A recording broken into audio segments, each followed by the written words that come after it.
All right, Cherry Blossom family, we're back with another exciting episode of Friday with Friends. We've been trying to bring some really knowledgeable and talented people to the forefront and show you there's so much more to this industry than you may know. So today we're talking with Tim McCarthy, UNH Extracts down in Wilson, North Carolina. UNH is United National Hemp Extracts. Is that right? United Natural Hemp Extracts. Natural hemp, excuse me. Okay. Believe me, I wish we had a shorter name at times. I'm sure. Cherry Blossom CBD because it can be a mouthful too. You know, then when you type it out, it's not, we should have picked on some acronyms or something, like boom, boom, boom, like yourself.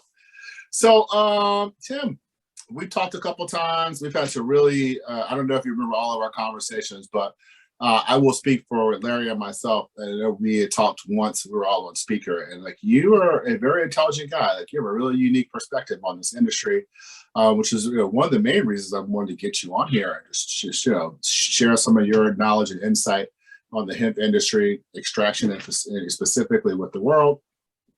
Tell us about your background and kind of what led you to this part of the industry. What got you into hemp? Well, I've always been in sales. Okay.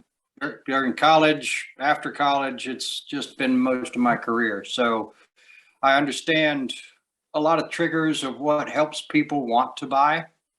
You learn that over time. But I've done it through everything from forklifts to pharmaceuticals, medical devices. I used to be a surgery rep, so in the OR. So I've been through a number of businesses, but all of it around health and patients and people and making sure that you did it right. And when I saw the 2018 Farm Bill and realized that hemp was going to be allowed and the hemp oils were going to be allowed, I just knew it was going to be a disruptive entity to enter the market. And if we just did it right, there was a lot of potential. So I live in Wilson, North Carolina, where UNHE is based.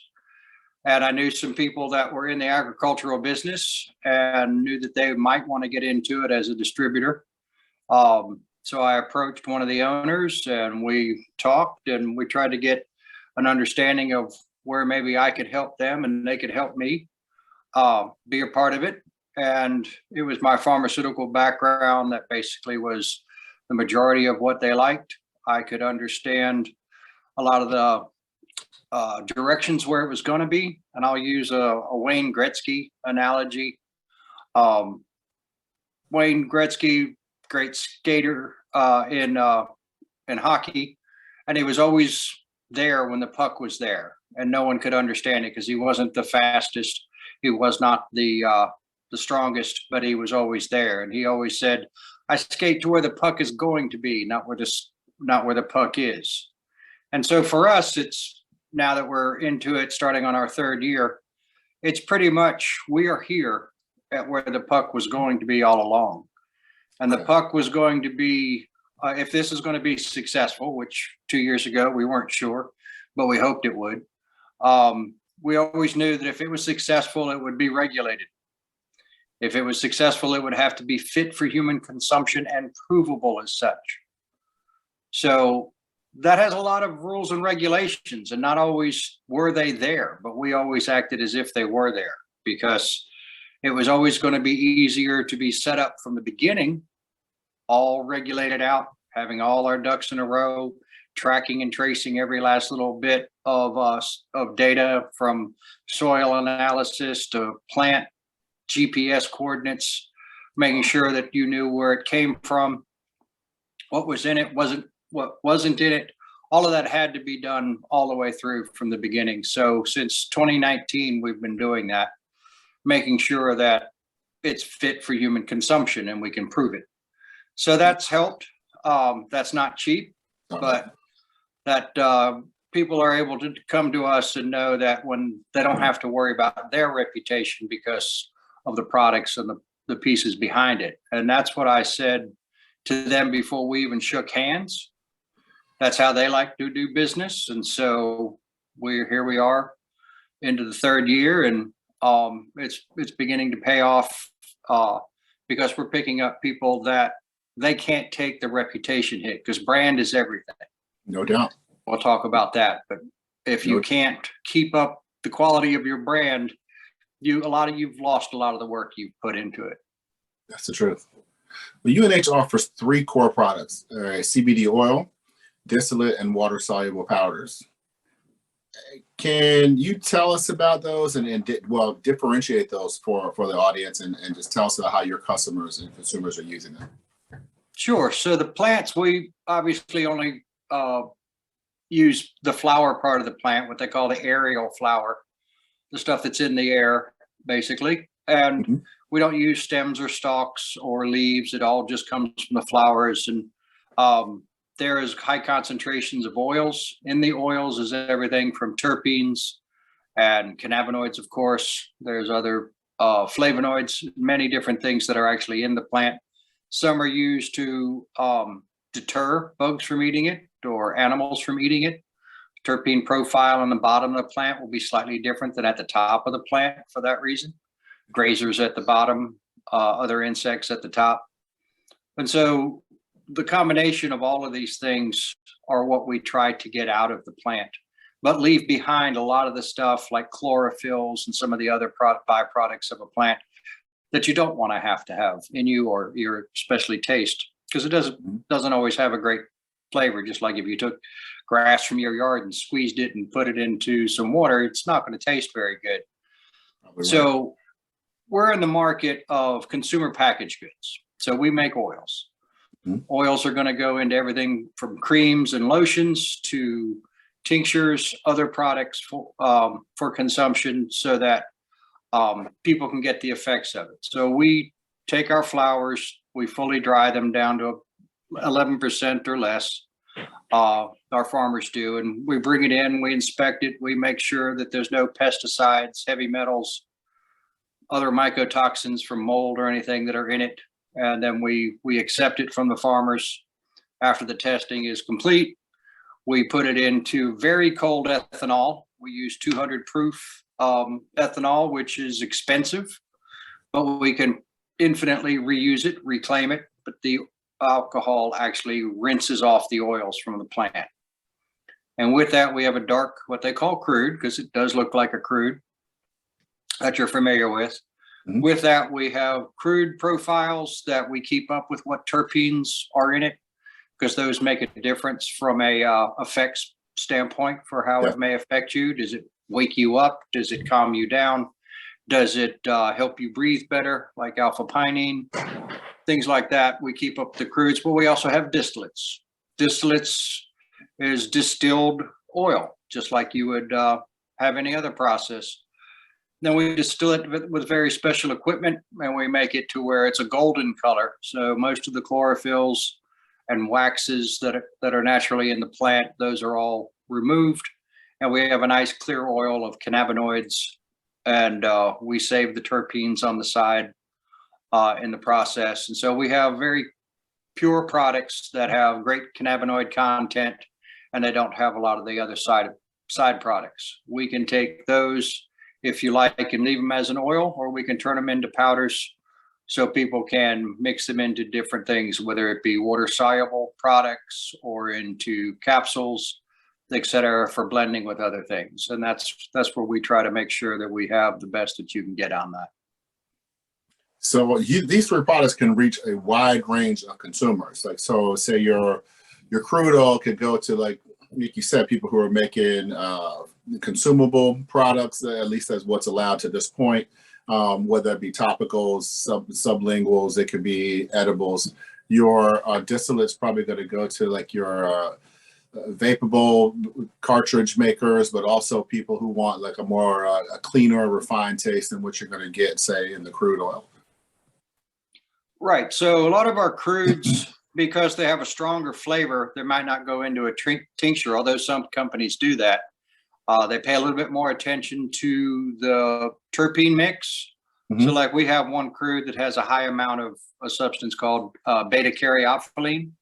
Great for inflammation, but has a very peppery taste, because it can come from black pepper, bay leaves, and some other natural botanicals. That would be great in a cream for a lotion, say for your hands, your knees. but it wouldn't necessarily be something that you'd want to taste. So that hot, peppery flavor is not everybody's cup of tea. So from there, you can take all of that out. You have your golden looking distillate, but now we can carefully or systematically add back what terpenes we want. And that's what we have a tincture line for that. We call the Synergy series. In what we have for like Focus or Calm or Sports. And that's basically along the lines of it's the cannabinoid mix of numerous cannabinoids, not just one. We don't really use isolates. Single molecule, we use the numerous cannabinoids that come out of the oil. And we add back to it specific effects-based terpenes. So stuff that helps calm you down. Most everybody knows linalool. Well, they know lavender, and lavender is made up of a terpene called linalool, and that's what makes you feel relaxed. It has that nice light odor and taste, and so that's in the Calm. It's also in our Focus tincture that we have through a private label that we have at Black Creek CBD, and the Focus has only a small amount of linalool. It has a lot of alpha pinene, which is a bronchodilator, helps open up your breathing. So if you want to have a product that is differentiated versus just a tincture of cannabinoids, you don't really know what you're going to get each time, then that's what a lot of people try to hunt and peck as they go through products. They can't always find something that satisfies them. And if it does this time, it might be different next time. And so in the consumer packaged goods world, people are expecting consistency besides safety and everything else that goes with it. They're expecting consistency. So there's different ways that we've tried to come up with trying to make sure that what you buy, say in January, is the same thing that you get in February, June, or next November. It'll be very consistent because the cannabinoids are very close. The terpenes are perfect every time. And now you have something that can help you in the morning with your Focus, can help you at night when you want to chill out and maybe crash and go to sleep. Well, that's important because, and I'm glad you brought your Synergy series up. We wanted to touch on that, and I'm glad you did, because it seems like in the first part of this boom, this hemp CBD, cannabinoid boom, more of the products were focused on cannabinoid content, like you're saying specifically, and now the conversation is changing to more specific symptom relief. And it seems like you guys are ahead of the curve on that. Yeah, it's all about trying to make sure that people understand what they're getting.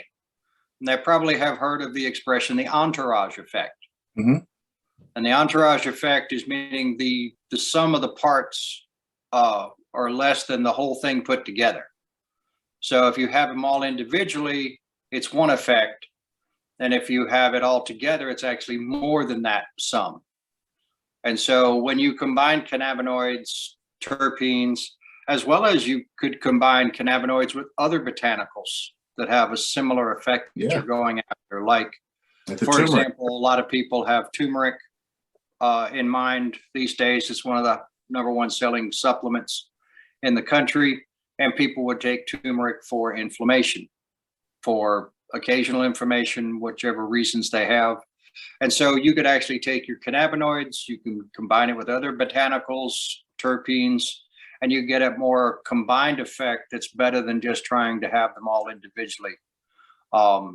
That's the fun part of this, is the formulation and making individual products that match somebody's product lines. So I think in the next few years, 2 or so, you won't see just plain old tinctures anymore. What's that for? Well, I don't know. What do you have? That's not a way to sell a product. Right. The way to sell a product is if you want it for use A or use B, you want a product that does use A and a separate product that does use B. And you can combine those with cannabinoids, but you can also combine them with terpenes and many other products to actually focus your product down to the market where there is still expansion to go, which is the middle of the market versus the beginning of a market.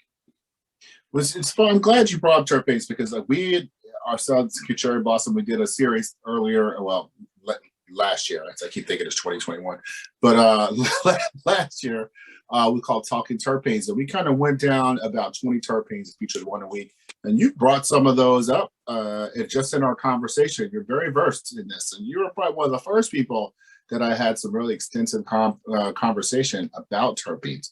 You want to tell us why these compounds are becoming so important in today's energy? You touched on it a little bit, but we talked about synergy and all those things working together. But what I think people are wanting to know, like, what are terpenes specifically doing?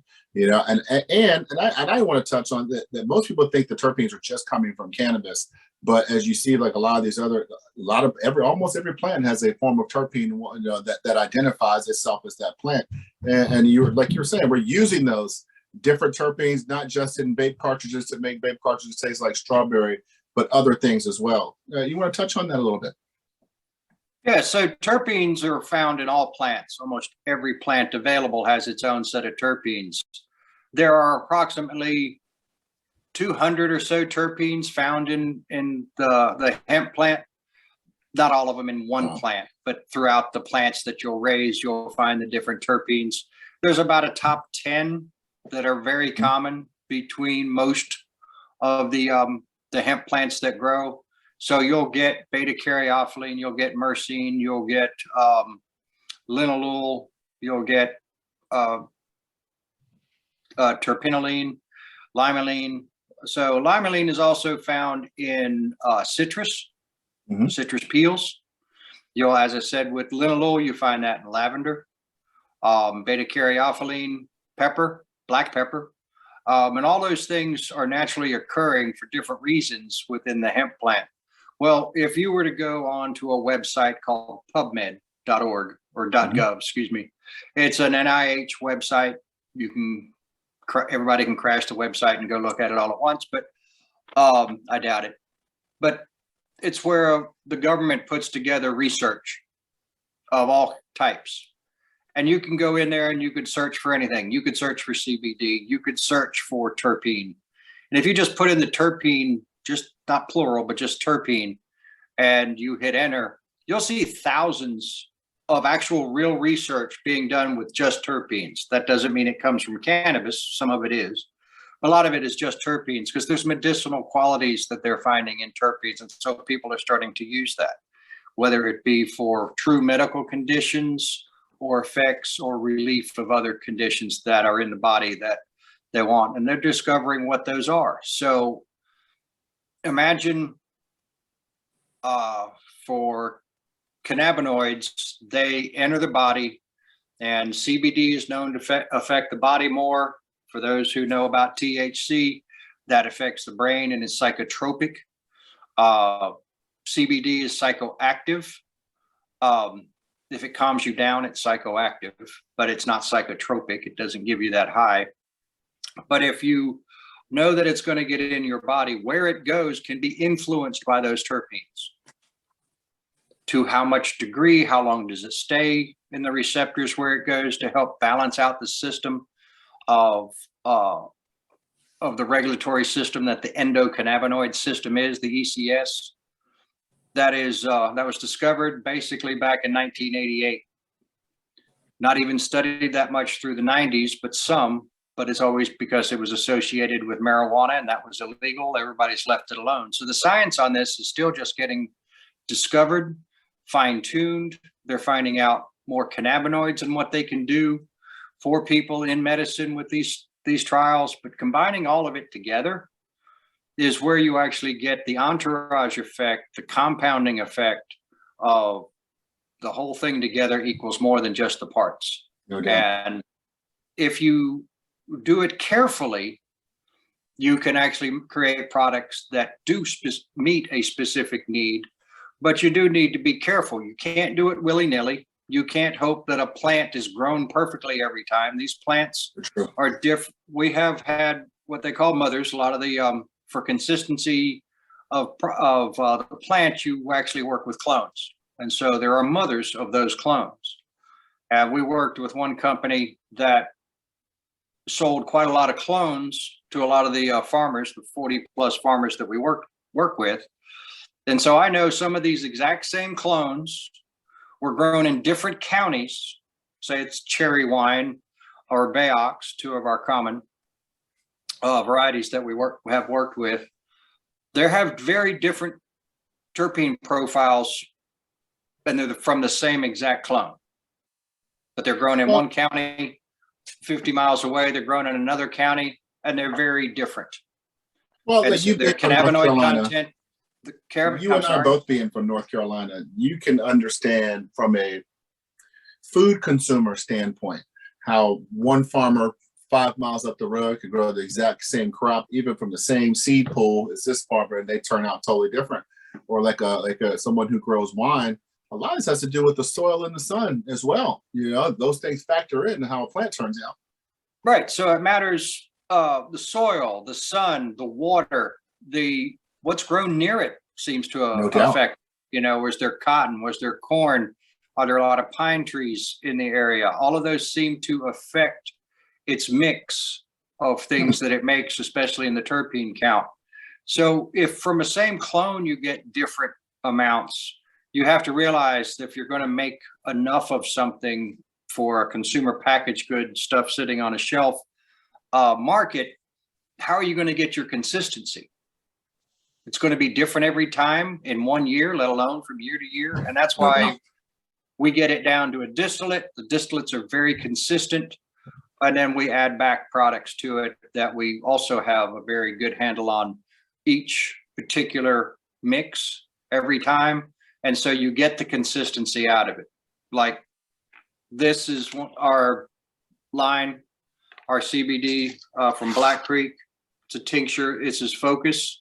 I like that bottle. This thing will be the same next year as it was this year, even though the oil will have been different.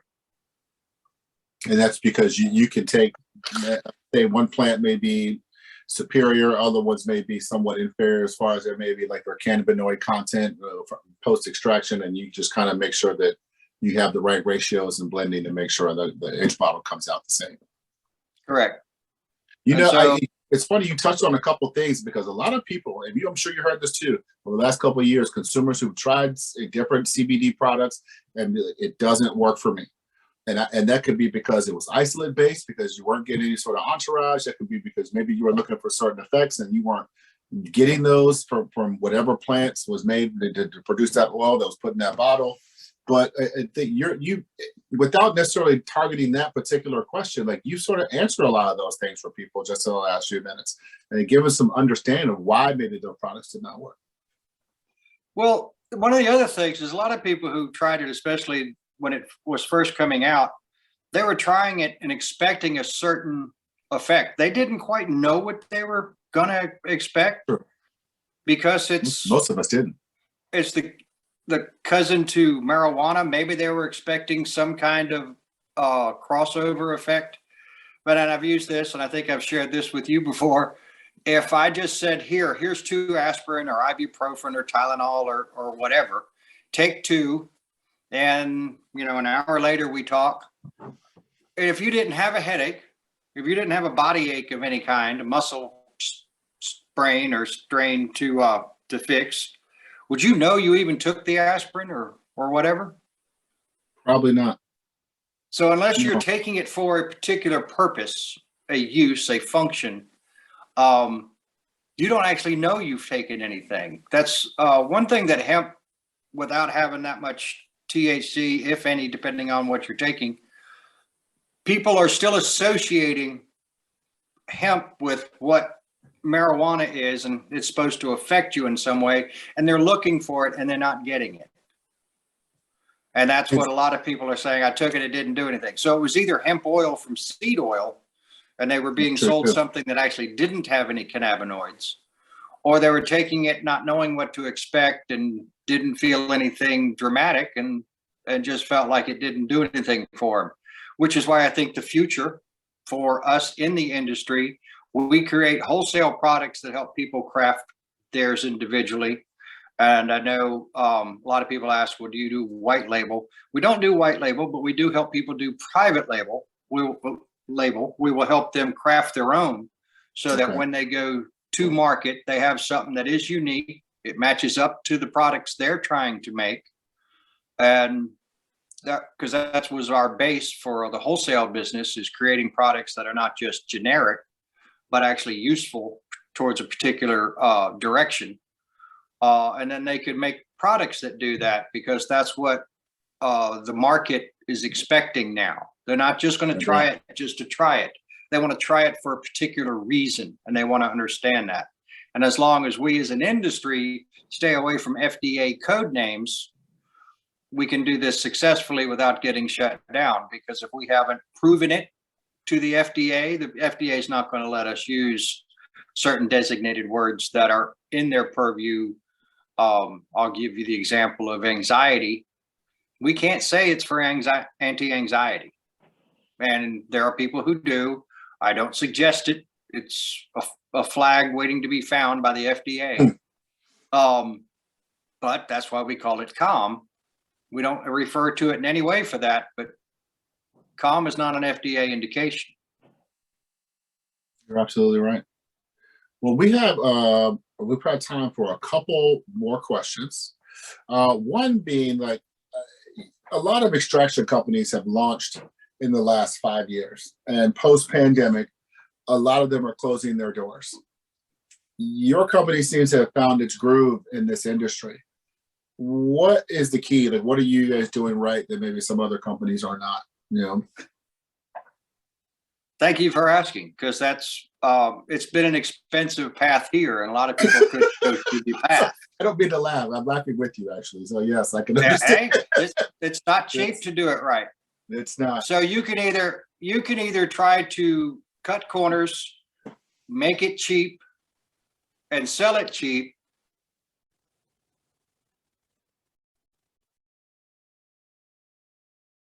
Uh-oh. I think we had some freeze up. You won't keep that customer very long.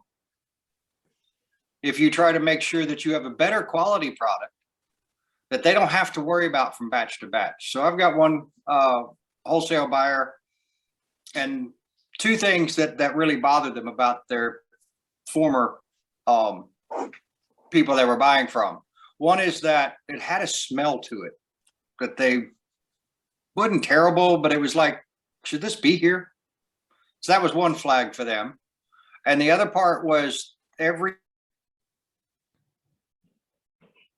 make sure there was no heavy metals, no pesticides, no mycotoxins, because that's their reputation that they're trying to build. They're in a major expansion right now.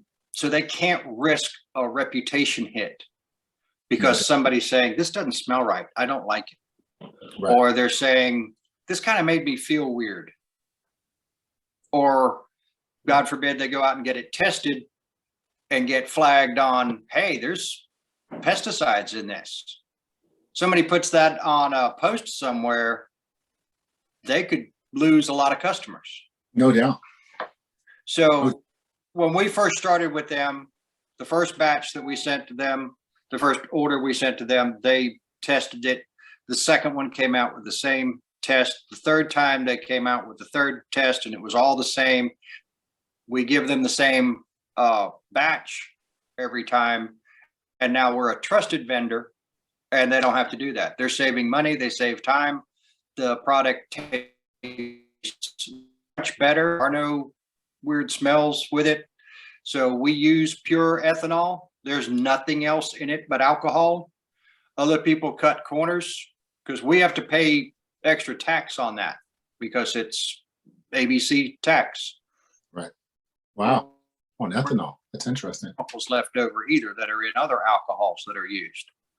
So whether you use CO2, which is using gas for liquefied gas for pressure, but then it comes out as a peanut butter look after the processing, they still have to put that in alcohol to get the fats and lipids and other solids out of it to have the oil left over. They're still using alcohol.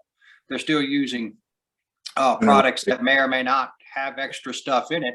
And if you don't process it perfectly every time, those things are going to be left in there. No doubt. And so we don't have that in our process at all. So we're a cleaner product. It tastes great raw, although we only do that in-house just to make sure that if it's that concentrated, you only need a pinhead amount to taste it. You can pick up for that. So we taste all ours to make sure that we know that if it's going to be a light product, a medium product, or what we call a full-bodied hemp cannabinoid flavor, because each run sometimes has a bit of a difference. And so our most popular one is that really light one, and they're using it for gummies and tinctures. And that's where that has gone in, because that's a big flavor reason people are continuing to buy it, is because they like the flavor. There's no funky tastes in there. And that's how we're able to ask for a little bit extra money and get it, because we're consistent, we're traceable. If the GMP standards that we hold to ever get put in and people want to know, I want to know where this came from, I don't want to know all the test results. We have test results for the plant before we accepted it, the soil, the water that was used to irrigate it. We have all of that data. We've even contributed to a national, the ASTM D37, which are the regulatory standards. We've kept up with these records, and they were doing one on heavy metals.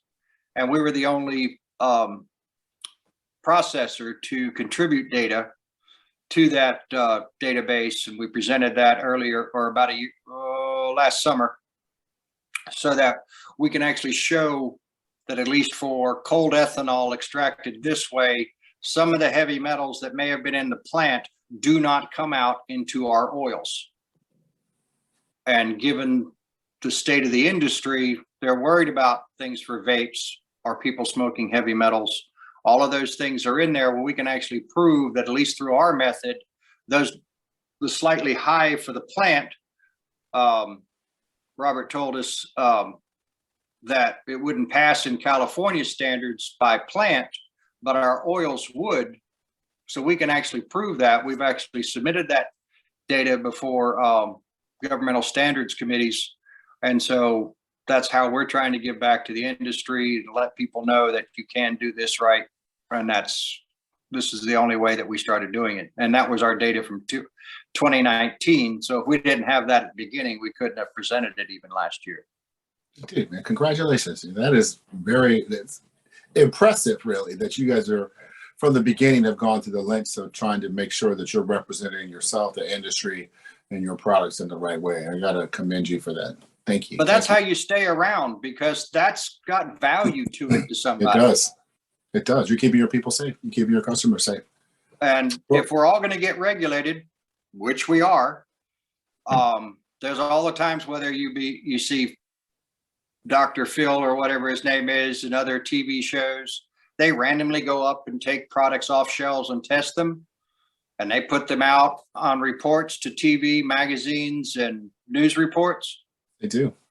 You don't need to be on the negative side of that evaluation. Don't need to be on the Dr. Phil list. That's for sure. Because that's what's happened to a lot of people. Trust me. And there's a lot of charlatans out there. And I don't think I have to tell you that. You know that already. Well, we're going to wrap this up and go on with your Friday. But first, our shameless plug. And that is basically where you get an opportunity, you get a minute to kind of say anything that's exciting that's going on with you and your company right now, anything you want to promote, any promo codes, any sales specials, what have you. Tim, you're on the clock. All right, we'll try to do this quick. I appreciate you letting me know that. So we are Black Creek CBD. We have tinctures, capsules. We'll have a gummy here shortly that's coming out right now. For our first gummy will be an immuno gummy with vitamins D, zinc, and C in it for immune help, along with cannabinoids in a gummy. You can go to blkcrkcbd.com. We do have a promo code called Love CBD, one word, and that will give you 15% off. We ship for free. 30-day money-back guarantee, so you can try that. If you want to have anything on a wholesale basis, want to work with us on formulations and production, we can try to help you with that as well, and that would be at UNHE or UNHextracts.com. UNHEXTRACTS.com, and reach out to us there, and we'd be glad to help you. But we're here to support the industry, move people to the middle, as I call it, on marketing. So we'll help you understand how to help position your products towards the middle of the market, which hasn't even really been tapped yet. To the pragmatic more buyer, they want to make sure that it's a value, that it's kind of addresses a need that they have, and versus everybody at the beginning who kind of just love something new. We've already saturated that market. So the rest of the about 150 million people we haven't even touched yet. We've only touched the first about 40 million people in an outreach as the CBD industry goes. And if we can just change how we market to products they already know, then they'll do better. And that's why we're here to help. I thank you. I expect you. Well, we're going to do this again. I think there's a couple of things that I think I'm sure there's more areas of this that we could touch on. So this seems like this is like a one part of a two-part or maybe even three-part interview. But you should definitely expect a call from us as we move forward.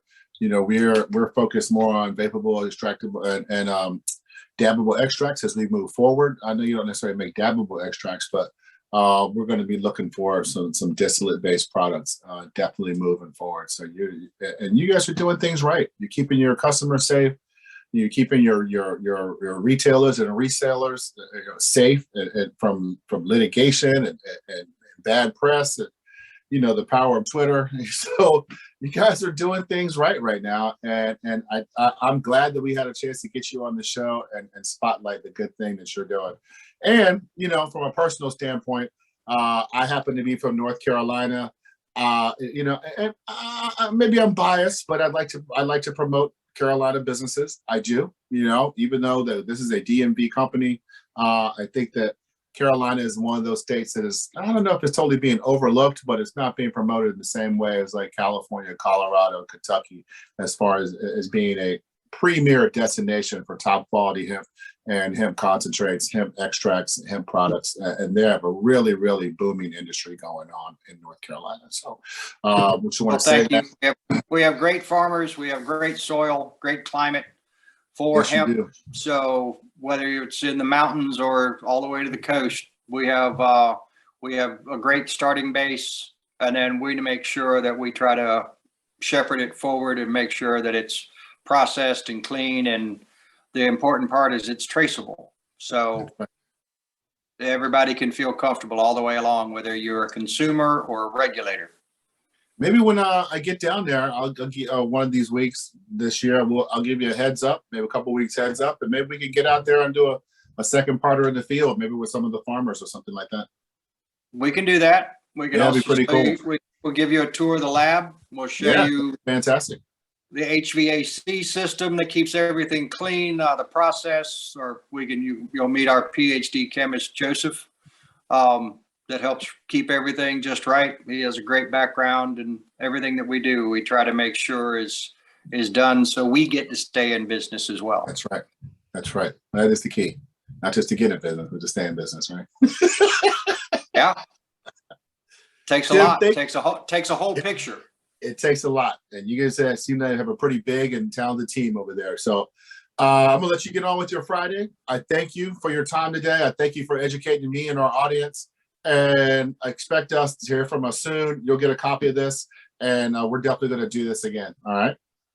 Thank you, Derek. I appreciate your outreach. Thank you, Tim. Thank you so much for sharing your expertise with us.